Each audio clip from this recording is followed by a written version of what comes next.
Alright, so let's start off with the basics. This is like the following is going to be the reason why people say your strafe is bad.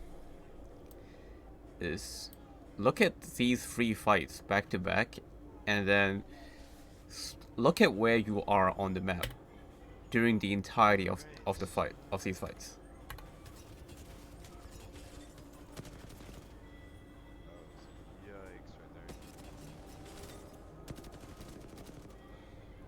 Like, look at where you are on the map when you take these fights.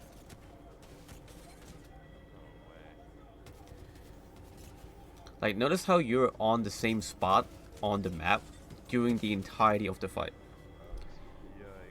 This is why people say your strafe is bad. Because when it comes to strafing, there's 2 types of strafes. Alright? So let me get open my notepad. There's two types of strafing. So number 1 would be strafe aiming, and number 2 would be dodging. So what you're doing here in all 3 of these fights would be what we call anti-mirror.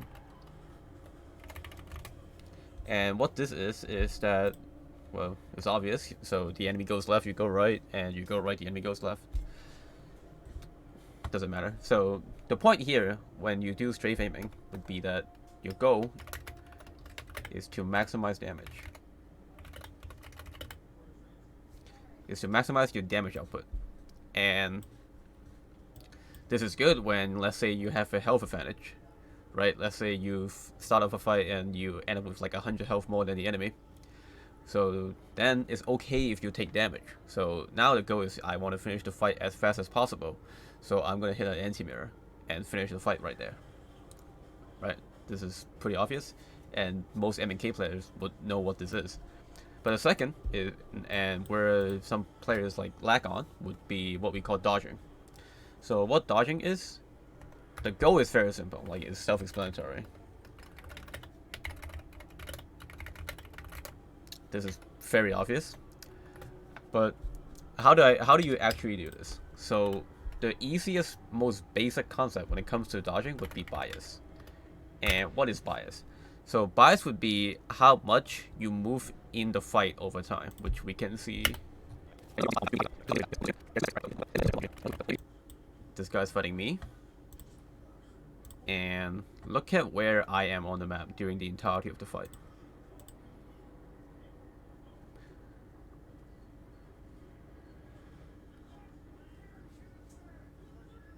Notice how over time, I'm not in the same spot on the map. Notice how I'm moving more to the left or to the right. There is a bias to my strafes. I'm prioritizing one direction more than the other. And of course there's more to it than just like going one side, like more to one side than the other. But this is the most basic concept when it comes to dodging. And this is what you need to focus on when you're in these fights starting out. Because like when you start off with these fights in R5, both of you have the same armor, you have this like the same terrain. There's no advantage to speak of. You don't have a health advantage, you don't have a positional advantage. So here, if you just, okay, if I off ribs like just start, going for strafe aiming, you could win these fights against like really shitty like M&K players because you have better aim, so you can just aim gap them, right? But that's not gonna happen when you're fighting a controller player. When you're fighting a controller player, I want you to think of it like this: any mirroring or anti-mirroring is by definition an aim duel, and you play Apex, so you know whether or not a aim duel against a controller player is going to work, right? So like, yeah, it's gonna work sometimes, but if you're playing these optimally, you should be starting off with every fight with a dodge. Right. And how do you dodge? Well, first of all, as we have just like talked about, so there's bias. Second would be also pretty like self-explanatory, would be to, this is really obvious, but you need to look at the enemy traces. Like, where is the enemy shooting at? So for example, if I can literally see that the enemy is hitting me on my right, or even missing to the right, then okay, then everything about bias out of the window, basically, because now you realize that you are not taking any damage, so you need to continue avoiding damage by, let's say, again, if they're shooting to your right, you go to the left. And with some of these fights here, especially when you like hard anti-mirror, you can see that you're strafing back into people's bullets.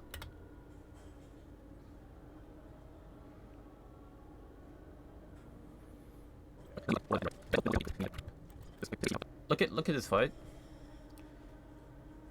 If the enemy is, let's say, on controller or like good at the game, like what they're going to do, like the inputs that they're gonna do is they're just going to aim at the corner from which you're peeking from, and they don't even need to move their mouse like or crosshair like at all, because you basically never strafed out of their line of fire, right? And this is extra bad against controller because on controller, let's say this is you.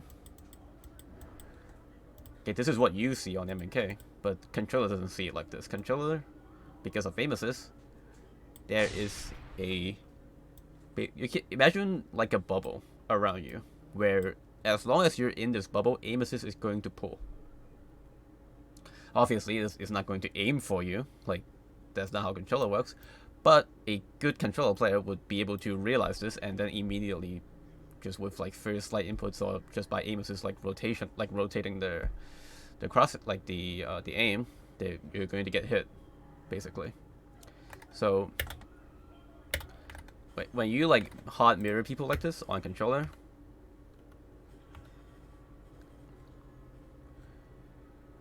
so when you hard mirror people like this on controller, the guy on controller is going to win no matter how much damage you put out. Like there, you still, this guy's on M&K, but you could imagine the same like happening with a controller player. Take a look at this video. This applies to every gun, not just like tracking weapons, but also like PKs and wingmans.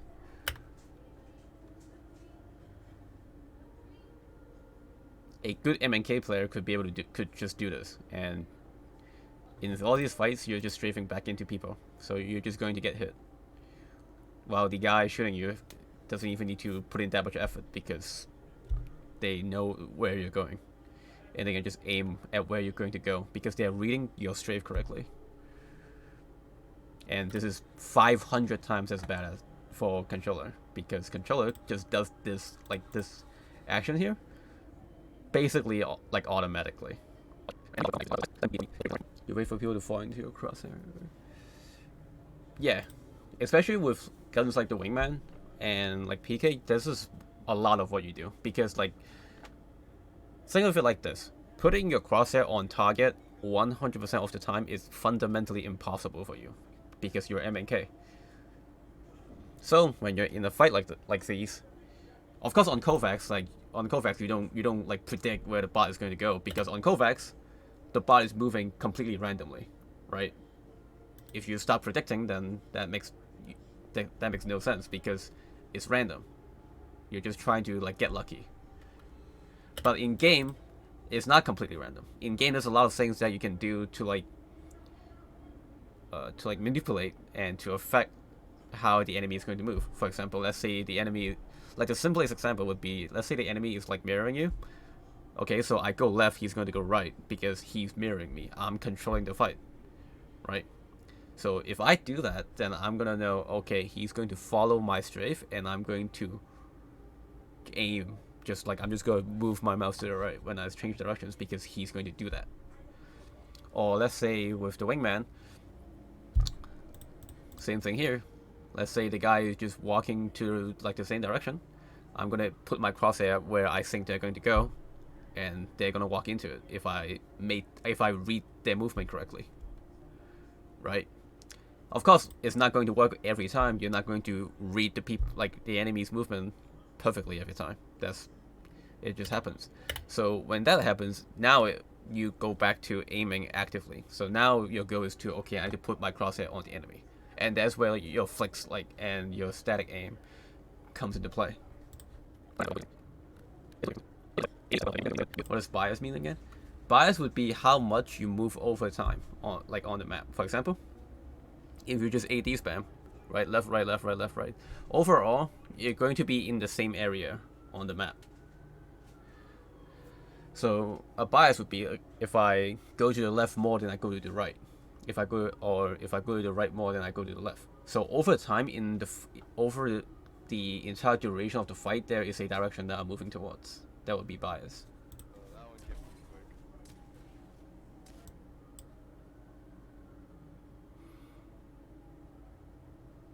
And obviously, this doesn't mean you're just going to like just walk in a straight line.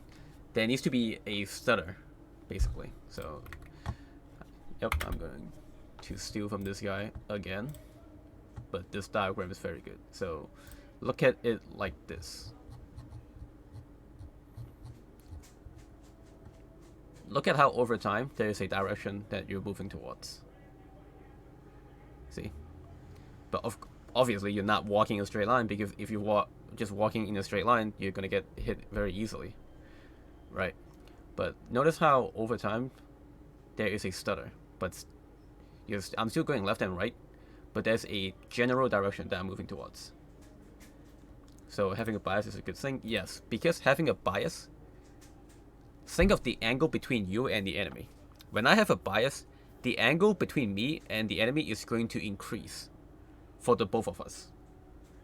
For the enemy, this is worse because he has to react and aim at a angle.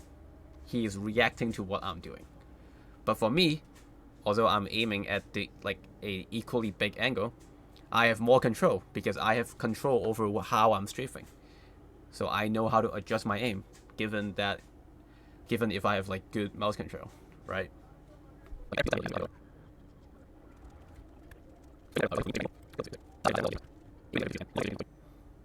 When you jump, especially with these like really basic like rat strafes,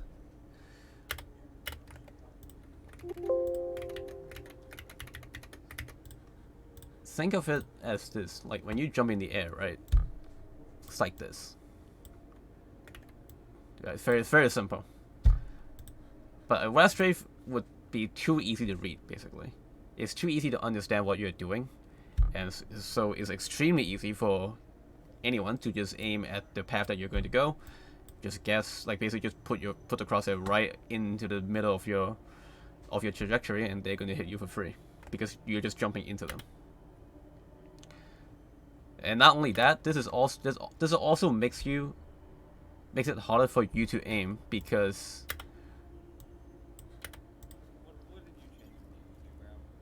because when you jump like this, you have to adjust your aim not just horizontally, you also have to adjust your aim vertically. And so you're at a massive disadvantage if the other guy is just like strafing on the ground.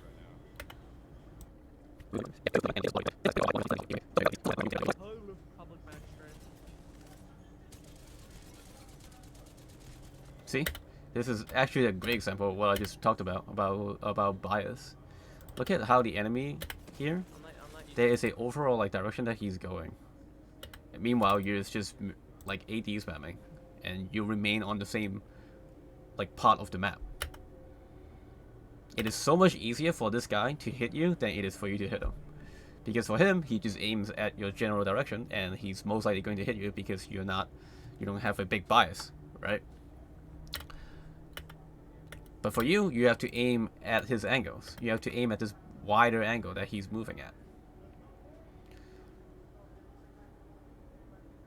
And not only that, you're in ADS with a Havoc. So when you ADS in the game, there's some effects, right, to ADS.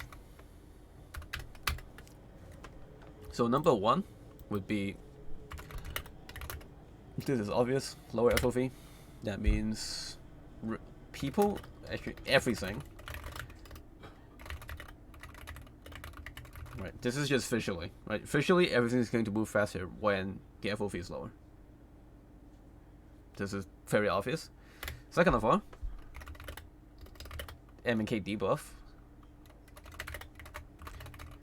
There's going to be more facial clutter because there's muscle flash, the field model, and blood effects, whatever. This is so again makes it harder for you to aim. Third of all, and most importantly, this is the key. It lowers the speed in which you can move, with any gun, and especially with assault rifles here. Is AD spam ever useful? Occasionally, yeah, and especially against like really shit players that like over aim. You can try to make them over aim by doing it, but it's not gonna work on controllers, and also not gonna work against good MNKs. Once they catch on to it, it's fucking over for you. Here, look at this guy. This guy's on controller, and look at the enemy traces. Look at the bullet traces that he's shooting you with. Notice how you're just strafing back into him consistently. We can talk about aim later. We'll just focus on strafing first. But look at how you're just strafing into him. And then you jumped. And again, jumping is a really readable movement. And especially a simple jump like this. Right? You're not cranking a insane like lure strafe on them. You're just jumping in the air and then hitting a rat strafe. This is too like easy to read for the enemy. M&K all controller.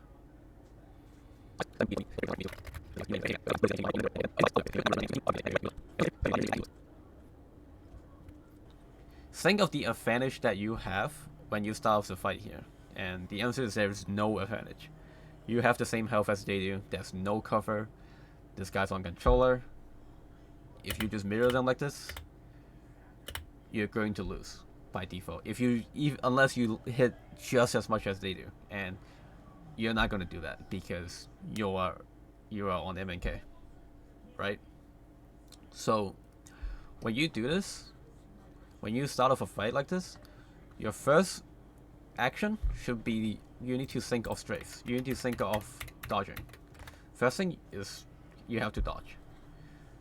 If you through dodging, let's say you manage to do more damage, then it makes sense if you mirror to finish the fight, right? The way in which you strafe is going to change throughout the fight based on the advantages that you have in that moment. If you have let's say a health advantage or a positional advantage, especially in game, for example, if you swing someone and you know that you're like they have white armor and you have like purple, you have a 50 health advantage, it makes sense for you to like mirror, right?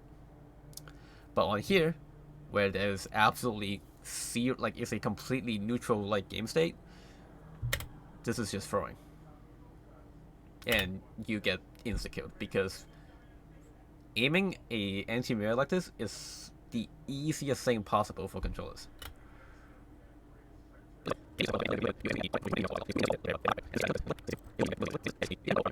Let's talk about the high ground advantage. This is also pretty relevant. So here the enemy takes the height, right? So the amount of playable area for him would be about this much, right? The width of the box, right? This is how much he can move on the map, on this box.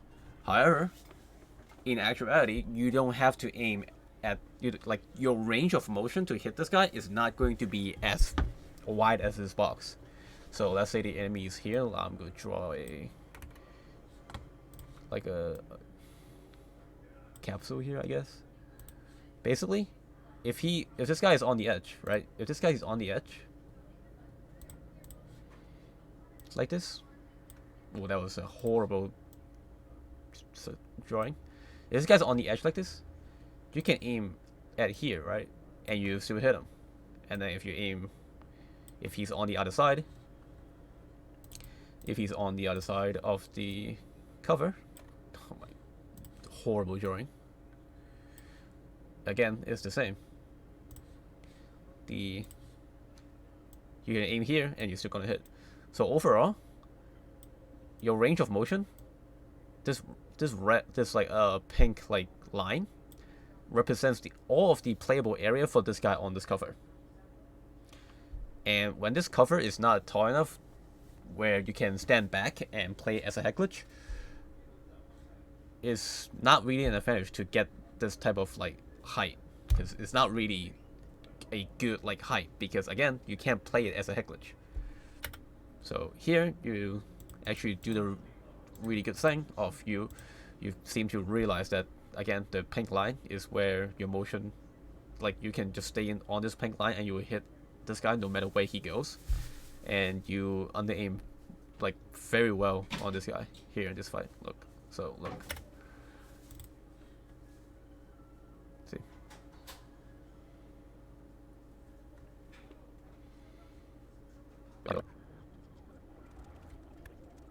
And then this fight here actually is the opposite of what we just talked about high ground.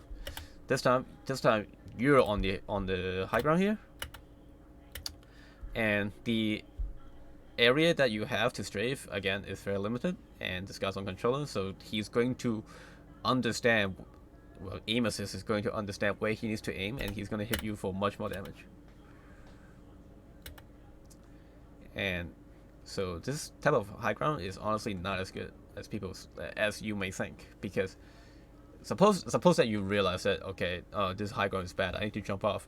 But if you jump off, that motion of you like getting off the box is also very readable, because you're on the box and then you hop off the box, right? The motion is just super easy to read, because it's a trajectory where that you have basically no control over.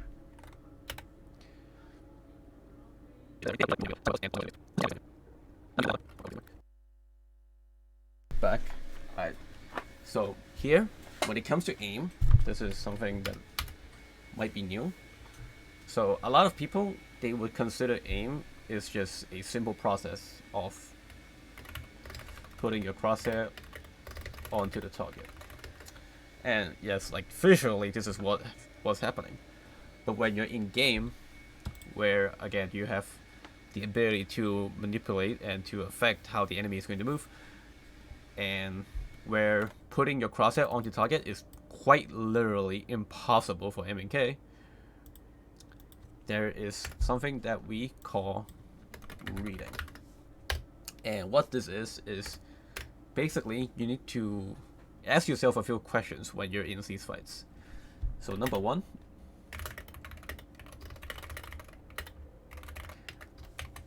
this is very obvious, it's just how fast the enemy is moving. And there's a lot of ways where this can change. There's a lot of variables to this. So there would be, let's say, just on R5, is this guy in crouch? Is this guy in ADS? What guns does he have? Because ADS would, like, your ADS speed also changes based on what guns you have. For example, in an assault rifle, you're basically standing still when you're in ADS. And then for a wingman, you're going to move still really fast.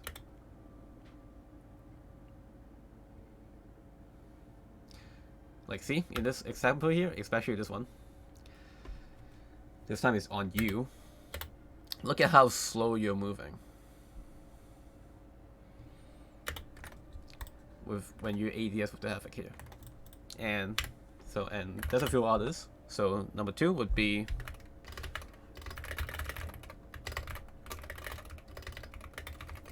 what's the intention of the enemy? What is the enemy trying to achieve here?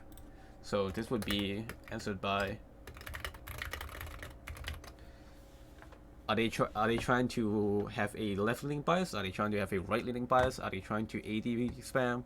Are they trying to mirror you? All of these are going to affect where you're going to aim. Right? Suppose someone is hitting a long strafe and you read it correctly, and you have a wingman, you're just going to aim where you think they're going. And again, this video here, like, no, I read the strafe correctly, he's going to walk into my crosshair. Right. And the same is going to apply not just for click timing weapons like the wingman or the PK, it's going to also apply to tracking weapons. And hitting a good read on the enemy, understanding the bias, is going to be key for under-aiming. It's going to be moving the crosshairs as little as possibly needed. And this is basically, when you look at any like controller like clip, this is what they're doing. With how aim assist works, basically controller is perfectly anti-aiming at all times, because it's not going to move the crosshair more than it needs to, as long as you're on target, right? And when you hit a really good under aim, and this is one of the reasons why Jen Burton is so impressive on MNK, is because he has a freakishly good understanding of under aim. Look at this clip right here.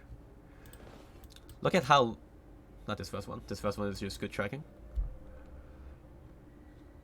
Look at the second clip right here, after he pops his bat.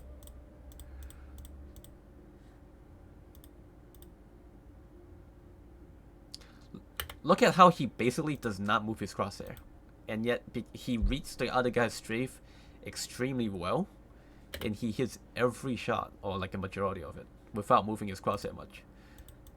This is why it's so impressive, because a lesser MNK player is going to overflick a lot on this, because this guy's playing on the enemy here is playing on a head glitch, and a lot of, like, if you don't read the strafe correctly, you're going to under aim. I mean, you're going to overflick, you're going to over adjust on this guy's strafes. But Jen, being insanely cracked, reads the other guy's movements like perfectly and aims as little as he possibly needs to. It's like he has aim assist. It's beautiful.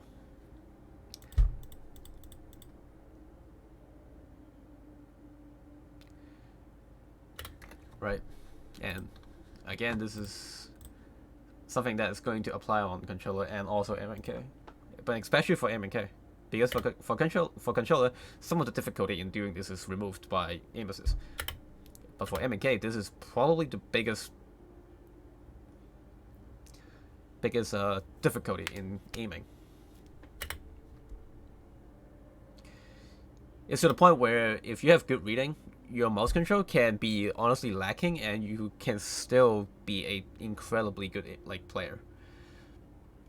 This is why you see in especially from older MNK players in the game, they may have really bad mouse control. They may have really shitty fundamentals, like old Sentinels, like Xanox, like Crest, Monsoon, and all of them. They may have really shitty mouse control. They shaking way too much. But still, in game, they're outputting good damage, and why is that? It's because they're aiming at the right spots. They are reading people's movements well, and they're still hitting, and that's why they're still hitting the shots, right? This is why if you watch a old Crust clip dump, you can see that for some reason, even though his aim is just shaking everywhere, he's still hitting double headshots on people.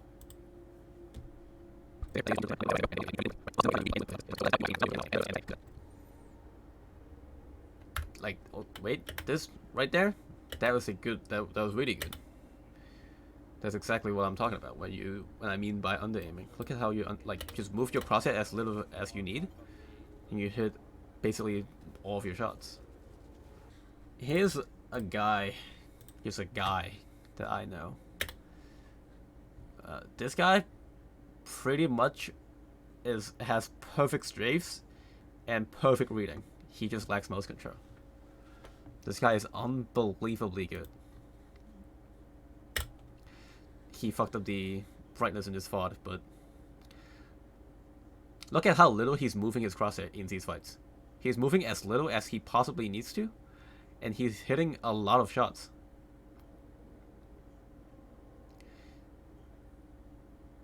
And then notice how he's strafing. Notice how he's strafing away from bullets constantly.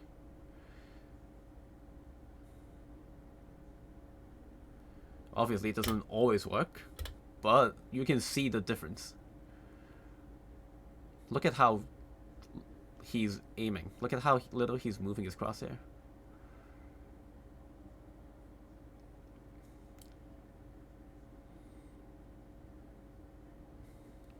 Look at this. It's beautiful. He just moves as much as he needs to, because he's reading people's strafes extremely well.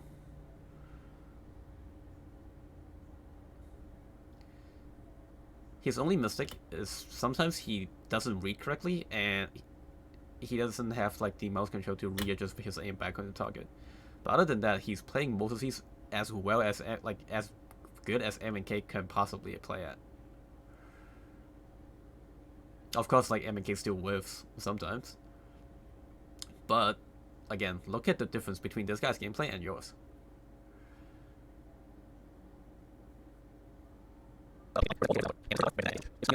I think so. Actually, let's recap. So separate into two things. So strafe. Let's go over what you need to work on.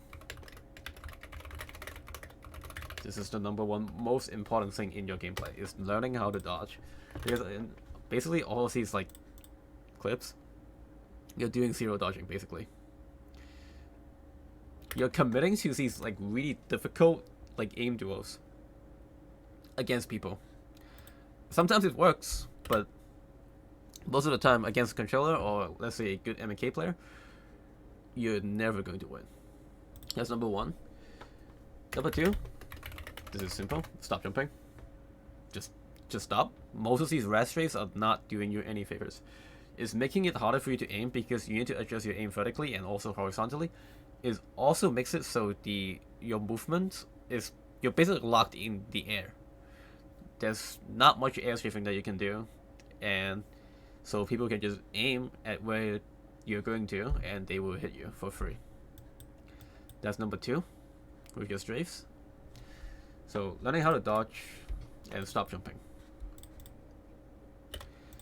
And there's a lot more to just learning how to dodge. There's a few extra things in here. So one, look at trace, think about the bias. Think, look at enemy traces. And then there's also think about your own movement speed. This is all going to affect, especially when it comes to ADS. A lot of these ADSing that you do in these fights is very bad. Now let's talk about aim.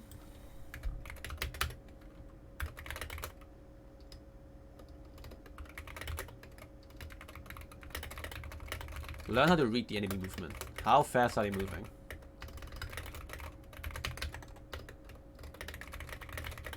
Where are they going to?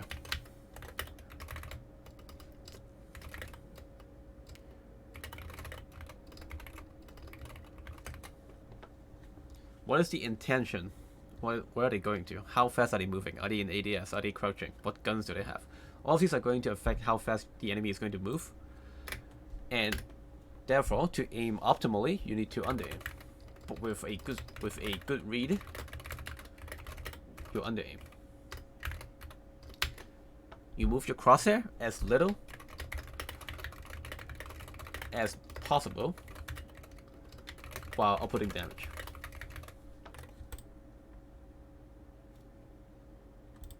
Right. This is what is the most important thing about M&K aim. This is the most important thing about aim. This is what translates the amount of aim control that you gain from playing Kovacs or aim labs or whatever. This is what it takes to transfer that mouse control into actual in-game ability, into in-game aim. This is a very important tip this is a very important skill that you can only gain from playing the game. Some players, they grind their regular game and they have so many hours that they figure it out. But now that people have R5, you can learn this skill so much faster with R5 because you're just constantly fighting people. You're constantly having to think about all of these questions. So you're going to improve so much faster on R5.